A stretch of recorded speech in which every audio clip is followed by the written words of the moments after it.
Training a horse is exactly like teaching your kids how to grow up to be responsible adults. You're teaching your horse to grow up to be a responsible, productive animal. And you treat your horse the same way you treat your kid.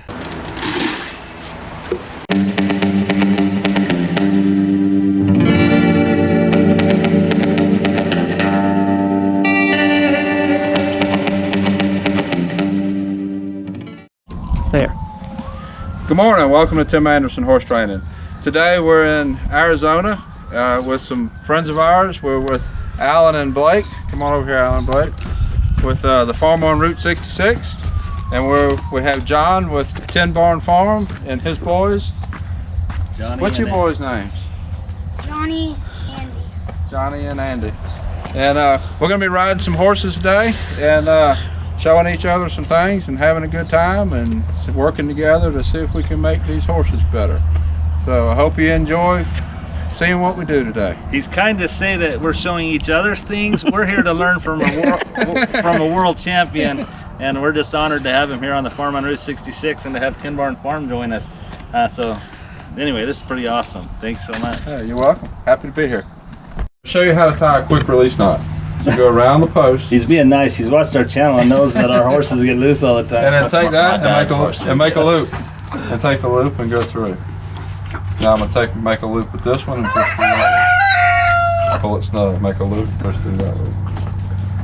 And I'm just going to keep going and pull the slack tight.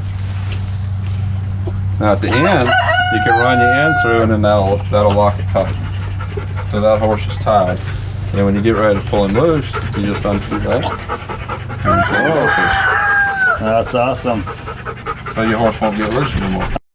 And Blake, what was the question you asked? So earlier I'd asked what kind of bit he prefers to ride with, especially just in the training stage and as you're working with your horses.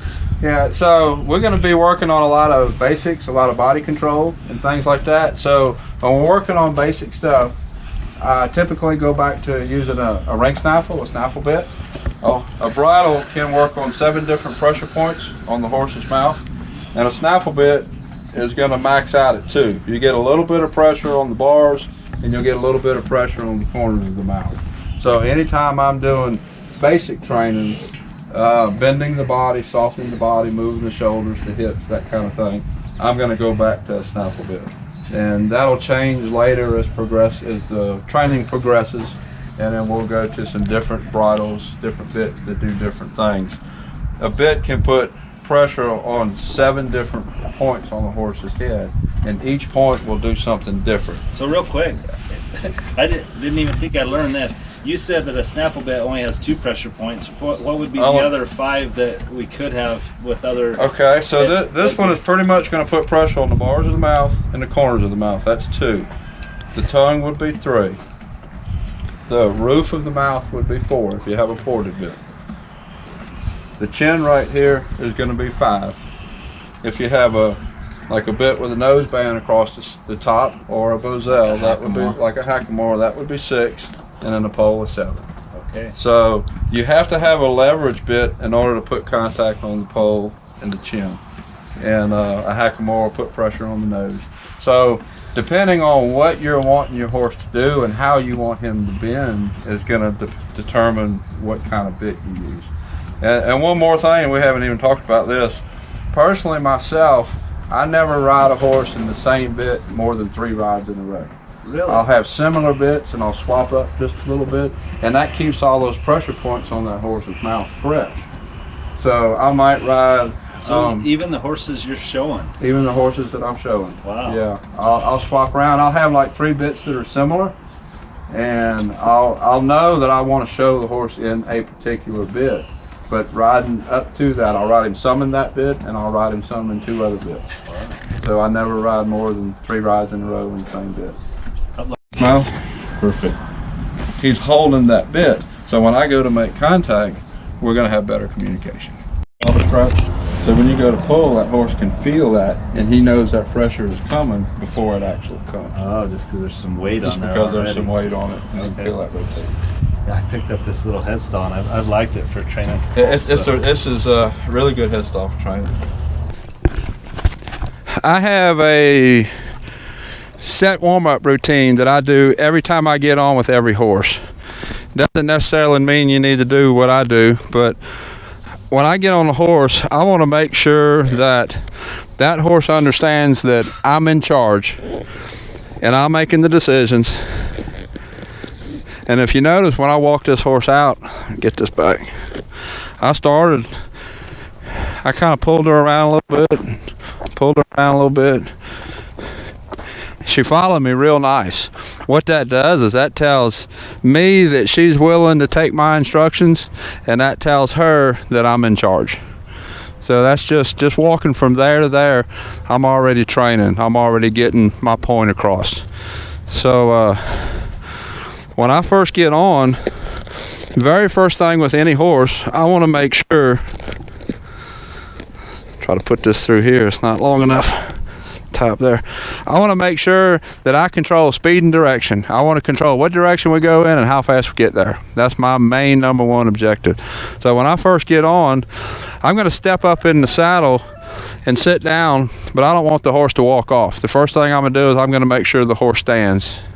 We might need to adjust stirrups. We had some little kids riding last. I ride in little kid length. They're probably pretty close.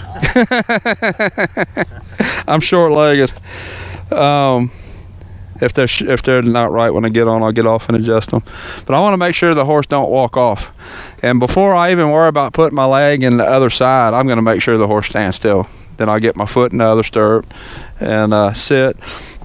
And the first thing I'm going to do is I'm going to walk a few circles. I want to make sure the horse will give me his head. And then we just start building on that. So I'm going to step up there and let's see what happens.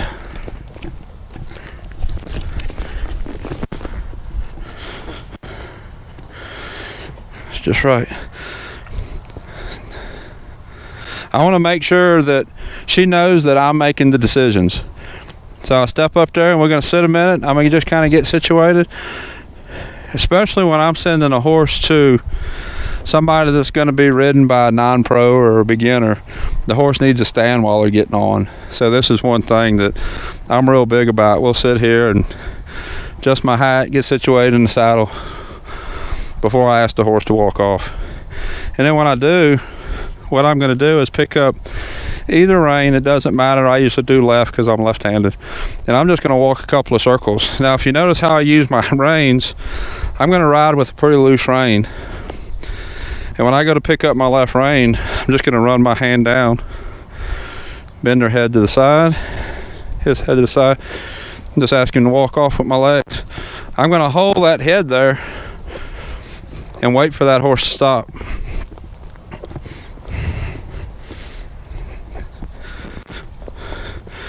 I'm only getting into that horse's head that I'm making the decisions. So you just hold him there. I just hold him there until he stops. Good boy. He stopped, I released rein. I'm already working on, you give me the positive response, I'll give you the reward. A trainer cannot train anything into a horse that's not there. What you're doing is you try to bring out the positive stuff that you want and try to push back the negative stuff that you don't want. So with any horse, I want them to know that I control speed and direction.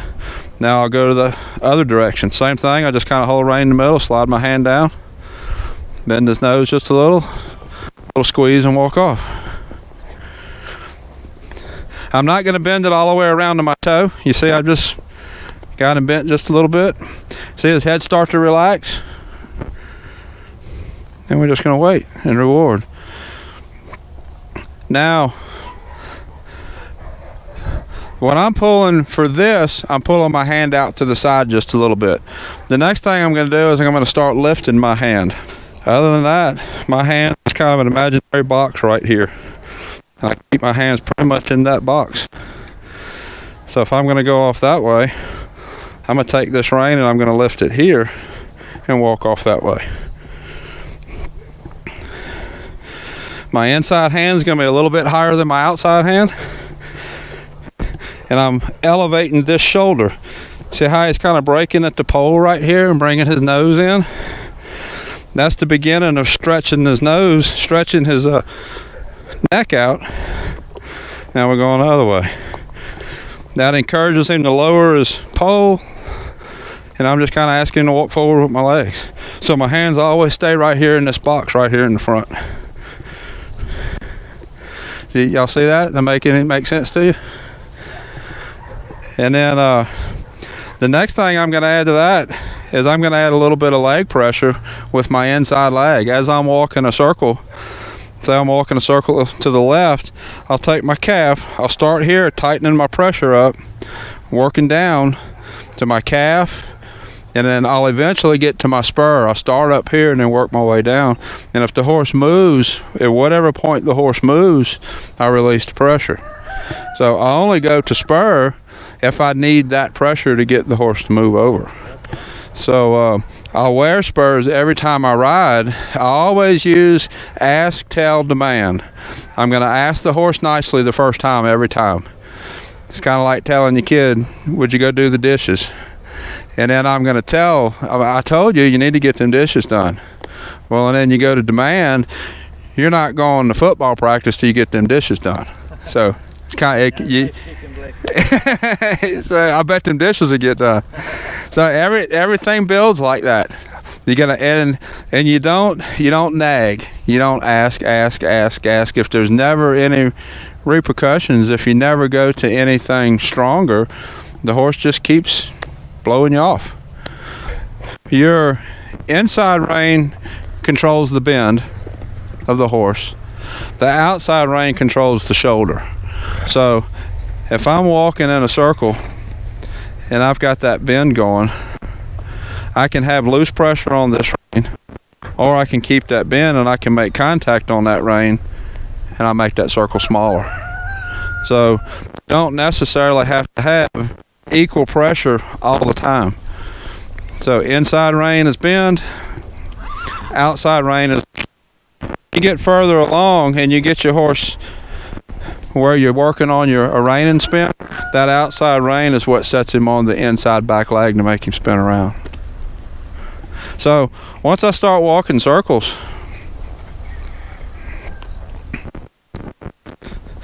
I'm going to take my left leg and start adding pressure and push him out. We're going out to a little bit bigger circle. He moved out, release my leg. I'll start again. Push that pressure out. Don't quite understand, but we're getting bigger. But watch what his head and his neck is doing as I'm pushing. So we walk, I'm adding pressure. As I add pressure, see where his head's kind of dropping and he's softening a little bit. As he gets better understanding of what my leg is doing, he'll start elevating right here better, stepping out sideways better, stepping out laterally better. So we'll walk around again.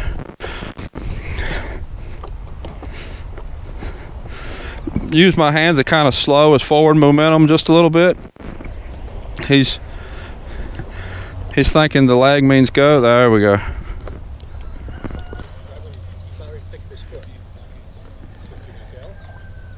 So be push, push, push, push. There you go. Push. There you go. Your circle's getting bigger. Push. That's it. There you go. But the good job. Feel your circle getting bigger?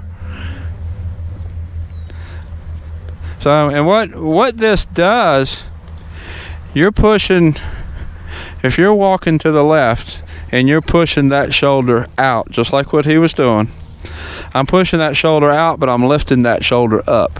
So in order to make that happen, that shoulder comes up and he takes and engages this inside back leg a little bit, and that's how you build up these muscles right along this horse's back.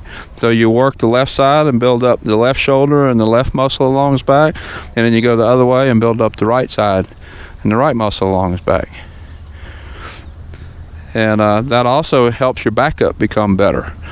When you get him moving his shoulders laterally, most horses, if you have trouble backing up, they get heavy on their front feet and they stick them in the ground real hard.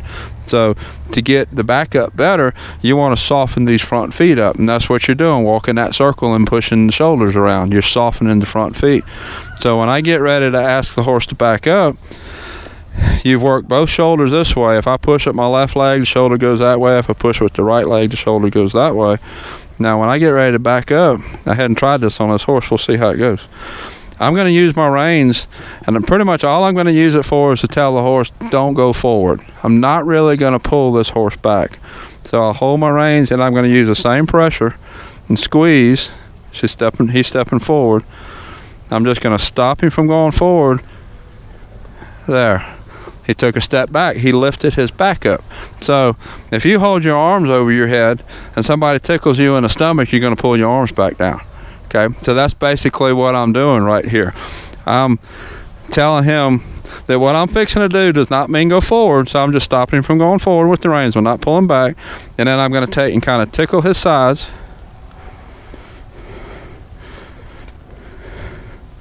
Just trying to figure it out.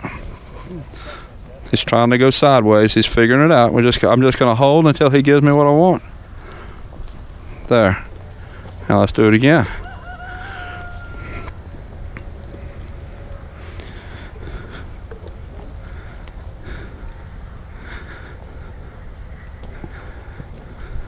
See how loose the reins are? He's backing off my legs. He's not backing off the reins. Good boy. Couple of steps, I'll release the reins, I'll pet on him. Let him know he did a good job. That's the response that I wanted. So as I walk my circle, I'm gonna do it again. I'll walk a circle, and before we were pushing with the inside leg. Now what I'm gonna do is I'm gonna walk my circle and push with the outside leg. So as we come around, I'm gonna ask this shoulder to come across. Still have my hands basically in the same place. Push with my right leg and make that circle smaller. Push. But now he's pushing back against my leg. I'm gonna stop and do it again. Push. There we go. That was a good step there. So I stepped over. One of the things I figured I'd go over with y'all today is how I teach a horse to stop. It's probably a little bit different than what y'all are used to, but there's 3 ways to ask your horse to stop. Do y'all know what they are? How do you ask your horse to stop? Release pressure. Release pressure. Soften your seat. Release pressure. Just quit telling them go with your body. How else? There's 2 more. Ask it. Say whoa. That's the second one. What's the third way to ask your horse to stop? Pull back. Pull back on the reins. So you got 3 ways you can stop your horse. I want to make sure all 3 ways works. So I'm going to train. We all train when we're starting a young colt. We all train pulling back first because that's all you have to work with. So the next thing I'm going to go to, as soon as I know the horse can stop from pulling back, I'm going to go to training on stopping on the word whoa, and I'm going to go to training on stopping when I sit and quit telling him to go forward with my legs. So I'll show you the exercise that I do with that. I'm going to do it over here against this fence, and we'll start off at a walk. The exercise works best at a trot. So I'm going to pick a spot on this fence. So I'm going to pick this post right here. And I'm going to go in a few circles, just about this big. So I'll go in 2 or 3, maybe 4 circles. I want the horse to kind of figure out we're working right here in this spot. If he's trying to leave, I'm just going to keep steering back. So when he's got his attention on me, what I'm going to do is come towards my spot at about a 45-degree angle. So 90 degrees would be perpendicular, and I'm about halfway. I'm going to look at that post, and I'm going to ride towards that post. And then let me back him back up. Then somewhere about here, about 1 horse length before the post, I'm going to say whoa. Just quit riding and say whoa. I'm not going to pull on him. I'm not going to do anything else. Whoa. When you're first starting, the horse is going to keep going because you don't know what all that meant. So when I get to the post, remember how I was saying hold in the middle and pull your rein? I'm going to pull the rein on the side where the fence is. So what I'm trying to trigger in here, horses learn from repetition. So I want him to learn that when the rider says, whoa, 1 Mississippi, turn to the fence, go the other way.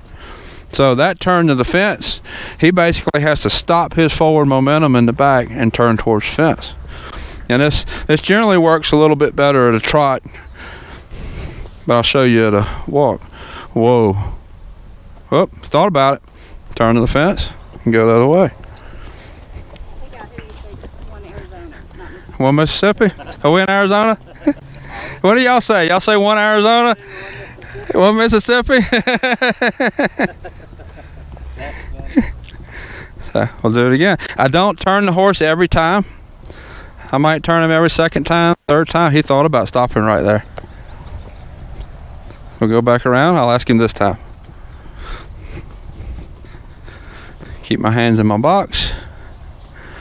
This post. This post. Whoa. There we go.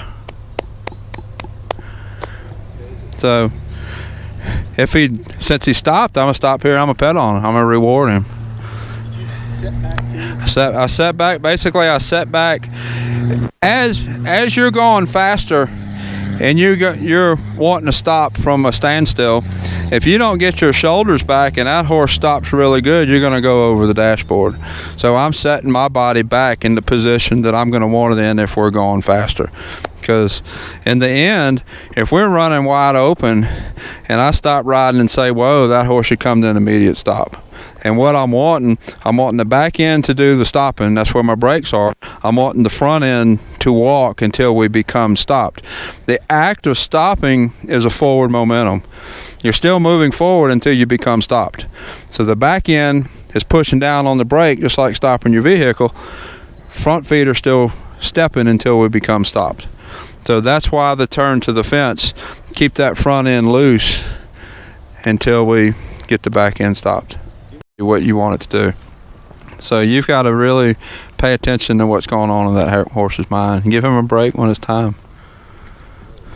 So what signs, like if you're in a session, you saddle your horse up and you want to teach it something, at what point are you going to say, okay, this horse has had enough? Like if a horse starts to just mentally shut down, it's not wanting to go forward, it's just getting dull to whatever I'm asking it to do, then I've gone past the point of I've kind of overloaded that horse's brain. You really want to know your horse good enough to know to stop before you get to that point.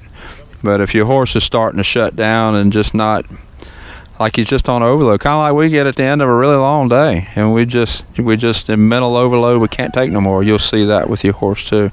Can you reset that? Like, okay, go from one thing and say, okay, he's overloaded on this. Do you go to something else? I usually just let him be. It's kind of like at the end of my day and I'm just tired, I just need to recuperate, and I usually just let him be. Let him be a horse. So I got a question for you. Sure. So how much, a horse, I've had some people say a horse will only learn a certain period of time, but you were just alluding to that, giving their brain a break. How much should you work a horse on? It's going to depend on the horse. A guy told me one time if I get 0.5% improvement every time I ride the horse, I'll have a finished horse in 200 days. 200. If I get a topped out horse in 200 days, that's pretty dang good. So 0.5% is not a whole bunch. So if I'm riding the horse, what I'm looking for is that improvement. If I'm on him 15 minutes and he's improved and doing better than he did the day before, I'll put him up. I'm going to reward him for the improvement. If he's not improving, if I'm not getting that improvement, I might ride him hour and a half, whatever it takes to get that 0.5% improvement. Give that ratio again. I know John got it, but I didn't get it on mine. So if I get 0.5% improvement, if every day the horse is 0.5% better than he was the day before, 0.5% is a tiny amount. But if you get that every day, in 200 days, you have a finished horse. Well, if you get a finished horse in 200 days, you're a dang good trainer. So where we mess up as trainers, a lot of times we push for more than that 0.5%. And we end up backing up and then having to fix things. So you get that little bit of improvement every day, whether it's 15 minutes or an hour and a half, reward the horse and stop. Thank you. You're welcome. All right, so we spent the day riding with the farm here on Route 66 and Tin Barn Farm. Had a real good day of riding and enjoyed everybody's company. And I wanted to. Alan had to leave. I want to thank Blake for having me, and I had a good Thank time. you. I had a wonderful time Thanks too. for I having learned me, a lot of stuff. and had a real good time. So until next time, thank you for watching. Thank you guys so much. Have a good one.